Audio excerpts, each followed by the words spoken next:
베드로후서 2장에서는 어떠한 자들이 거짓 교사들인가를 밝혀주고 있습니다. 거짓 교사들은 예수님을 부인하게 만드는 자들입니다. 거짓 교사들의 삶은 음란한 삶을 살아갑니다. 그래서 교회가 세상으로부터 비방을 받도록 하였습니다. 이러한 거짓 교사들의 모습은 오늘날도 현대의 교회에 동일하게 나타납니다. 이단들은 예수님 한 분만으로 구원받는데 부족하다고 말합니다. 예수님을 주로 고백하는 것을 부인하게 만드는 것이지요. 또 이단들의 삶을 보면은 돈을 쫓는 탐욕의 삶입니다. 또 음란한 삶을 그들이 추구합니다. 이러한 삶으로 인해서 세상으로부터 교회가 비방을 받습니다. 세상 사람들이 볼 때 이단인지 교회인지 알 수가 없습니다. 그래서 세상 사람들은 교회를 비방을 합니다.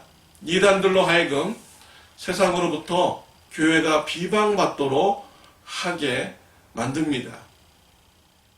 오늘날도 거짓 선생들의 특징은 동일하게 나타나고 있습니다. 오늘 본문에서는 거짓 교사들의 최후에 대해서 말씀을 주시고 있습니다. 12절에 보면 그러나 이 사람들은 본래 잡혀 죽기 위하여 난 이성 없는 짐승 같아서 그 알지 못하는 것을 비방하고 그들의 멸망 가운데서 멸망을 당하며 라고 했습니다. 거짓 교사들의 최후는 멸망을 당한다 라고 말씀하고 있습니다. 거짓 교사들은 잡혀서 죽기 위하여 태어난 이성 없는 짐승들과 같다 라고 했습니다. 그래서 그들의 최후는 심판을 받고 멸망당한다 라고 12절에서 말씀을 주시고 있습니다.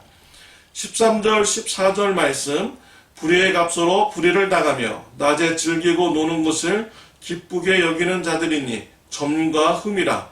너희와 함께 연애할 때 그들의 속임수로 즐기고 놀며 음심이 가득한 눈을 가지고 범죄하기를 그치지 아니하고 굳세지 못한 영혼들을 유혹하며 탐욕에 연단된 마음을 가진 자들이니 저주의 자식이라 라고 했습니다. 거짓 교사들은 불의한 일을 행한 것으로 인해서 그들이 해를 받게 됩니다. 또 거짓 교사들은 교회에 들어와서 친교를 할 때 술을 먹고 취하여 노는 것을 좋아하는 자들이었습니다. 또 속임수를 좋아하고 음란한 눈을 가지고 굳세지 못한 성도들을 유혹하며 탐심을 쫓는 자들이었습니다. 이들을 향하여서 저주의 자식이다 라고 베드로는 밝히고 있습니다. 여기서 저주다 라는 이런 말은 탈락하다 라는 의미가 있습니다. 하나님의 나라에 들어가지 못하고 탈락하는 자들이다 라고 말씀하고 있습니다. 또 15절에 보면 거짓 교사들을 향하여서 발람의 길을 가는 자다라고 이렇게 말씀을 하고 있습니다.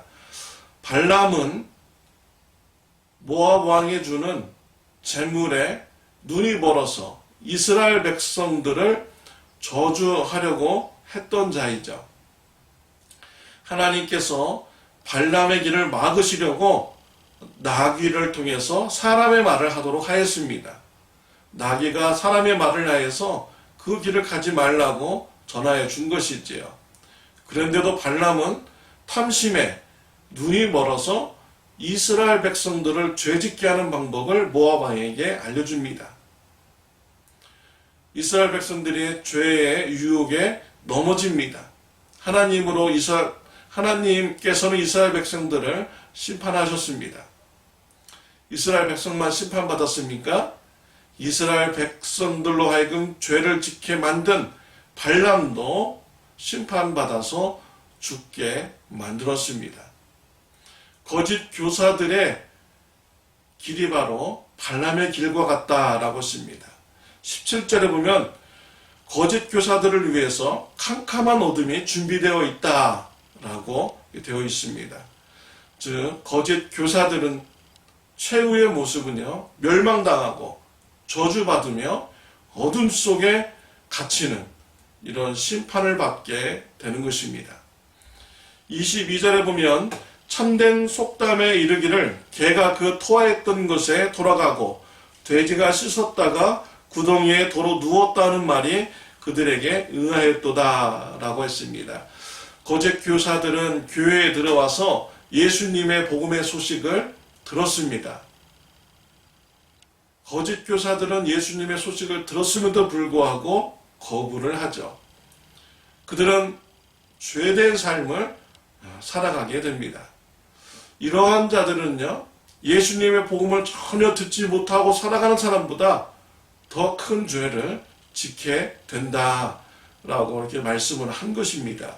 그래서 22절에 보면 거짓 교사들을 개나 돼지로 비유했습니다. 개가 토한 것을 다시 먹는 이런 더러운 모습이 바로 거짓 교사들이다라는 것이죠. 돼지가 씻고 다시 구덩이에 들어가서 누워있는 것이 바로 거짓 교사들의 모습이라는 것입니다. 거짓 교사들의 최후는 더 악한 죄에 빠지며 멸망과 저주를 받게 되는 것입니다. 우리는 헛된 가르침을 가르치는 이단들을 경계해야 합니다. 우리 주위에 얼마나 많은 이단들이 있습니까? 그들의 겉모습은 뭔가 있어 보이고 화려해 보입니다. 그러나 그들의 최후는 멸망과 저주인 것이지요. 사랑하는 성도 여러분, 우리를 위해서 십자가에서 고난받으신 예수님, 그분 한 분만으로 구원은 충분합니다. 우리 예수님 이외에 다른 것을 요구한다면 모두 다 거짓 선생들이고 이단들인 것이지요.